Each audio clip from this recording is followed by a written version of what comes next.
me like that. Okay. I guess it didn't bother me either, but I'm always, you know how I am about catching soap bubbles in movies. Soap bubbles in Xena. Yes, you're the one to always go, oh my gosh, did you see the boom? Or, oh, did you see the wire? Or you're rewinding it. And sure enough. Yeah. You know, it's about the big picture. I realize that. Exactly. To quote Ed Wood. Yes. It's about the big picture. Absolutely. So stop pointing out the wires and stuff. You know, it ruins it for some of us. Sorry. Then you go, oh yeah, it's just a movie. They made it in the studio. Dang it. Well, see, that is something else that actually does bring up a good point, which is, and despite me noticing those things, I definitely feel like I'm invested in the movie if I'm watching it. We talked, again, I keep going back to Gonzo and stuff, but we had discussed most recently the Phantasm with him, and he was saying, we actually, with the interview portion we were talking, and he said that he doesn't, there's nothing in movies that scare him. Now, would you say that's the same thing for you? It is getting harder. I mean, I'm so desensitized that, it takes real specific things. Garbage disposals. Garbage disposals, yeah. Oh, God, yeah, Halloween 7. Oh, no, H2O. Oh, no, that garbage disposal scene. I thought I'd die. Yeah. I mean, and the Halloween movies never scared me. They are still my favorite. I am a Michael Myers fangirl all the way. Not Rob Zombie, sorry. But anyway, that scene in H2O, I about died. Yeah, it was like heart palpitations, anxiety attack. Oh, my God, don't stick your hand in the frickin' garbage disposal. Yeah, I almost died, so. Okay. So, yeah, there are things in movies that do scare me, but it's related to my phobias. You know, I hate the water. Don't give me a movie with giant waves and, buildings getting taken over with giant waves and crashing water. Yeah, I'll have the death grip on my chair and, that to me is really scary. So 2012 was kind of effective then with There were some gnarly scenes in there for me, absolutely, yeah. Don't do water very well. That's funny. That was Gonzo's complaint with Jason. He didn't feel that Jason should have a water phobia, but I got to say, if you drowned in water once. I was going to say he drowned though, so yeah, he might be a little skittish of the water. I could see that for sure. Hey, I'm with them. I understand.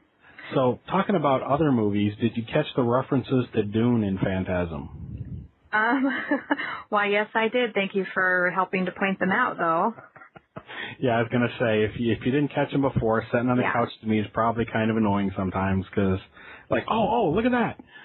But, there was definitely... The one scene at the psychic or whatever with the box and all that, that was absolutely, inspired by that? Yeah. And then you have the Dune Cantina, and I don't know, there may be other references, too, that might be fun to go back and kind of see what else is in there. Yeah. But one other thing I was going to say about the movie that I liked, I thought that Michael's, at least he wasn't a stupid kid. So many times in movies, the characters don't. You could argue. Okay, you could argue whether it's stupid. Well, I don't know. He was going out in the middle of the night armed with nothing but a little knife stuck in his. Okay, it was a big knife, but still a little kid going out in the middle of the night. And I'm just going to break a window and go ahead and go in the funeral home and just check things out by myself. He had some ding dong moments, but he's 13, so it's. Yeah, you got to forgive the kids for being kind of stupid and adventurous, I guess. But okay, you should absolutely at least have someone with you, Right. But yes, no, I agree. He wasn't like a total idiot. He knew something was going on. He was curious about it. I guess that's kind of typical horror movie standard, But yeah, he wasn't totally stupid about everything. Well, I guess one of the things that I was referring to or thinking of specifically would be, him using the lighter to keep the lid latched and so on. He made the point to think about doing that. There's also the scene in the bedroom, though, you can argue how intelligent that was to strap a shotgun cartridge to a hammer. That maybe been done differently. But I appreciated the fact, though, that he was trying to do something written that way. You know what I mean? He wasn't just going to sit in his room and I still think the easiest thing would have been to take the hinges off that were inside his room, get a hammer or something to... Well, now, isn't that the door that he kicked and put a hole in it? Yes, it is. That tells me, that's one of those hollow doors. I would have just kicked the crap out of the door and got out, probably. He probably could have done that, yeah. But it was cool watching him sit there and think and go, oh, yeah, I'm going to make going to take this shotgun shell and strap it to a hammer and create some, like, MacGyver cool thing to blast my way out of here. That was pretty entertaining. Yeah. I think you probably would have lost a hand like that. I think Gonzo pointed out the fact there was no chamber to actually hold the explosion, and it would have gone in all directions instead of straight out the door. Yeah, it made a perfect hole through the door. I mean, just big enough for him to put his hand through. And just perfect. Yeah, it was perfect. Such good planning for his age. Yeah, he figured it out. Yeah. Because, I probably would have lost my hand or... Right. So I think the phone just rang. The phone's ringing. Great. I'm going to cut it here, so just go ahead and answer the phone. I'll do that. So before we were so rudely interrupted by an automated solicitor, what were we talking about? We were talking about the things that I'm all thrown off now. That was so annoying. Okay, well, I know where I was. I was talking about the fact that Michael, I thought I appreciated them showing him at least being, not ingenious, intuitive, I've lost the word now. Inventive. Okay, that was not quite it, but that'll work. Certainly not ingenious, but yeah. Yeah, so I appreciated that. And another thing that I appreciated was I actually appreciated a group of friends working together. Yes. It almost sounds silly to say, but in so many, and the thing that springs to mind is buddy movies, cop movies or whatever, where the people always start out hating each other, and then they become friends. That's a cliche. I do appreciate seeing a group of friends or people that are loyal to each other, and I know I wouldn't be anywhere in life if it wasn't for the friendships that I've made and that have gotten me by and stuff, people that have helped me. So I'm getting off on a tangent here, but anyhow. Oh, that's it's not a tangent. I think that's a good point to make. Because, the way they all stick by each other, and you gotta love Reggie. Yeah. He's just a hell of a guy. I love every movie that comes. It's like, he's in this one too. Yeah, he's the best. I love Reggie. Yeah. And that part, and maybe it would be another scene that people would go, what the hell is this crap? And it's boring and slow. But when he shows up at the house, he comes over and, Jody's sitting there playing the guitar and they have like a little jam session on the porch. It's like, that was okay, a little corny or whatever, but I love that part. Yeah. And it was so, like, doing their little, like, 70s rock little, Well, hold on here. I was going to say, I wish I had my notes together now. I wasn't going to bring that up, but now that you did bring that up, there were some notes about the song, and I'm not sure who wrote... Because it's great. It was just reminiscent, I guess, of, being a kid in the 70s. Seemed like, especially growing up around here and around the beach and everybody walking around with their guitars. Mm-hmm. And I'm getting all nostalgic now, but, which maybe I'm going off on a tangent now, but there's just a lot of things I like about the movie that it just kind of makes me feel nostalgic, which is ridiculous. It's like Phantasm. Oh yeah, it's such a nostalgic movie for me. It's like, what? But no, I love that part. Yeah. There's just a lot of things it's the little things in between the action and stuff that I enjoy. Like I said, I'm like, oh, that carpet is so cool. That just sounds stupid, but, a lot of people younger than us would say, well, what's shag carpet? Right. That just, but, we had the shag carpet. We have the little rake that my mom would say, oh, well, why don't you do the carpet? And I'd go get that little plastic rake and, like, rake our carpet, which sounds so ridiculous. I can't see that I would miss that. I don't know. No. Well, you couldn't vacuum that stuff. It would get stuck in your vacuum. You raked it. Right. And ours was bright orange. Ours was, like, 3-tone orange and red. Crazy, Wow. But so, I don't know. Okay, that is a tangent. I'm sorry. What were you saying? That's okay. It gave me time to scramble, look through my notes and stuff. Sure. Let me sit over here talking about carpet. My God. The song played off the show and stuff later. Yeah. The song played on the front porch by Reggie and Jody, Sitting Here at Midnight, was actually composed by Bill Thornbury. I don't know who Bill Thornbury is. I thought that was going to be more interesting. Now I'm bummed that we waited that long. I see somebody famous that I'd recognize.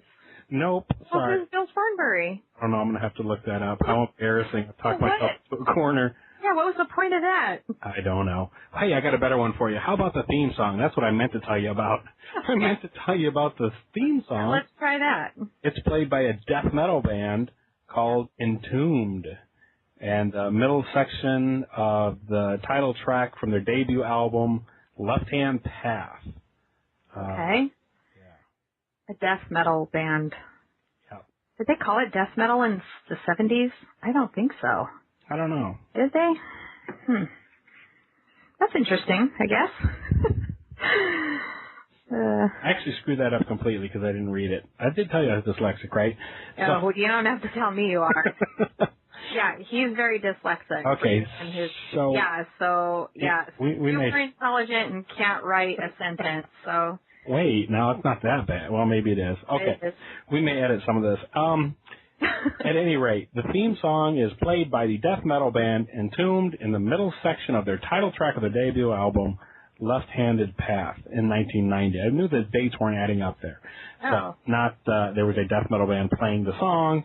It was played in the middle of their, wow. Okay, I think we're losing focus here. I'm losing focus. Anyhow. I know I have. Okay. I don't even know what you're talking about anymore. I don't either. Everyone's we're talking about Phantasm. Watching this to see what you just said. Well, I don't think we need to do that. We'll just load around through here. Anyhow, Phantasm, is it a movie you'd recommend to somebody else?